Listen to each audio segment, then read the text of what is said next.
सन्मान्य सदस्य यशवंत माने. सत्ताधारी पक्षाच्या 293 या प्रस्तावावरती मी पाठिंबा देण्यासाठी उभा आहे.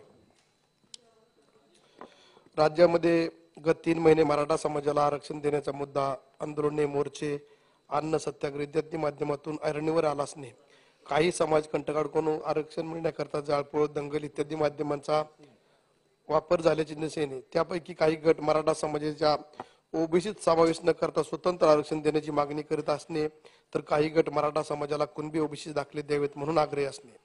यासोबतच राज्यातील ओबीसी जनमोर्चा, धनगर समाज, विमुक्त जाती, भटक्या जमाती, विशेष मागासवर्गीय, बंजारा, मुस्लिम इत्यादी समाज हे आरक्षणाच्या मागणीसाठी पुढे आल्याची बाब निदर्शनास येणे.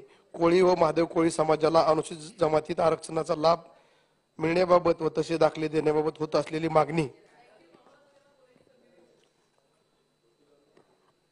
मराठा समाजाच्या पाठीमागील 3 महिन्यापासून जे आंदोलने, उपोषण चालू आहेत, त्यातील एक प्रकार आजही माझ्या मोहोळ तालुक्यातील अंकुली या गावामध्ये साखळी उपोषण चालू आहे. पाठीमागील काही वर्षामध्ये मराठा समाजाच्या भगिनींनी आणि बांधवांनी शांततेच्या मार्गाने 58 मोर्चे काढले, जे असे मोर्चे काढले की जगामध्ये त्याची नोंद घेतली गेली शांततेच्या मार्गाने. परंतु पाठीमागील 3 महिन्यापासून महाराष्ट्रामध्ये वेगवेगळ्या प्रकारचं वातावरण तयार होत आहे. त्याच्यामध्ये ओपन समाज असेल, ओबीसी समाज असेल, धनगर समाज असेल, वेगवेगळ्या प्रतिक्रिया उमटत आहेत. आमचे सर्वच आमदार असतील, खासदार असतील, प्रत्येक गावामध्ये जाऊन फिरणं मुश्किल झालेली परिस्थिती आहे. परंतु सर्व समाजाला वाटतं की आपली मुलं शिकली पाहिजेत, प्रगती झाली पाहिजे आणि त्या मुलांसाठी आरक्षण मिळालं पाहिजे. त्या दृष्टीने आर्थिक दृष्ट्या जे कमकुवत आहेत अशा मराठा बांधवांच्या मुलांना सुद्धा आरक्षण मिळून त्यांनाही या प्रवाहात येण्याची गरज आहे, अशा उद्देशाने सर्व बांधव आजच्या परिस्थितीमध्ये झगडत आहेत.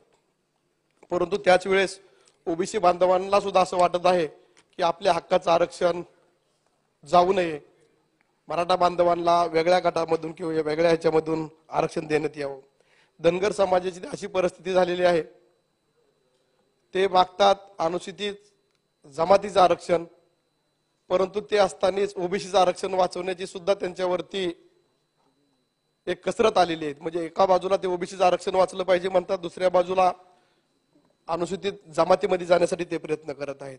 त्याच पद्धतीने मुस्लिम समाजात सुद्धा पाठीमागे मराठा समाजाला ज्या पद्धतीने आरक्षण दिलं होतं त्याच पद्धतीने मुस्लिम समाजाला सुद्धा आरक्षण दिलं होतं. ते आरक्षण त्यांना टिकाऊ स्वरूपाचं मिळणं गरजेचं आहे. हे सर्व आपल्या सभागृहातील 288 आमदारांची सर्वांची भूमिका आहे. मराठा समाजाला आरक्षण मिळालं पाहिजे, ओबीसीला धक्का लागला नाही पाहिजे.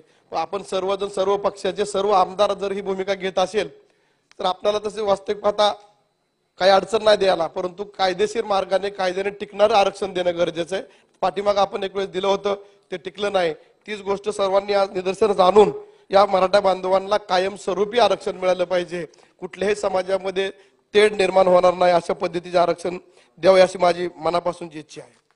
हे मराठा समाजाबद्दल बोलत असताना धनगर समाज, मुस्लिम समाज, याचबरोबर माझ्या मतदारसंघामध्ये तरडगाव एक गाव आहे की जे 80% लोकसंख्या ही अनुसूचित जमातीची आहे. उदाहरणार्थ या गावासाठी महादेव कोळी समाजाचे सर्व लोक आहेत. त्यांनी योजना आयोग, नवी दिल्ली, पत्र क्रमांक 18/8/9 आणि 26/10/9 शुद्धीपत्र काढले. अनुसूचित जाती जमातीच्या 40% व त्यापेक्षा अधिक लोकसंख्या असलेली गावे वस्त्या अनुसूचित जाती जमाती उपयोजना क्षेत्र म्हणून संबोधणे, अशा पद्धतीने त्या गावाचे आदिवासी गाव म्हणून घोषित केलेलं आहे. वास्तविक पाहता 13 वर्षापूर्वी ते गाव आदिवासी म्हणून घोषित केलंय, परंतु त्या गावाला स्वतंत्र ग्रामपंचायत आजपर्यंत मिळाली नाही, त्या गावाला आदिवासी फंड मिळायला गेलेला नाही आणि त्या गावामधील एकाही विद्यार्थ्याला महादेव कोळीचा दाखला दिला गेला नाही. मग 13 वर्षापूर्वी केंद्राने आणि राज्याने दोघांनी आदिवासी गाव म्हणून घोषित केल्यानंतर अशी परिस्थिती निर्माण झालेली. हीच परिस्थिती अशी मराठा बांधवांची होऊ नये. जे आरक्षण देईल ते कायद्याच्या चाकोरीत बसेल अशा पद्धतीने द्यावं आणि आर्थिक दृष्ट्या जे कमकुवत आहेत अशा मुलांच्या शिक्षणाच्या, नोकरीच्या दृष्टीने मी या मराठा बांधवांना आरक्षण द्यावा हीच एवढीच मी विनंती करतो. आणि या सत्ताधारी पक्षाच्या प्रस्तावाला मी पाठिंबा देतो.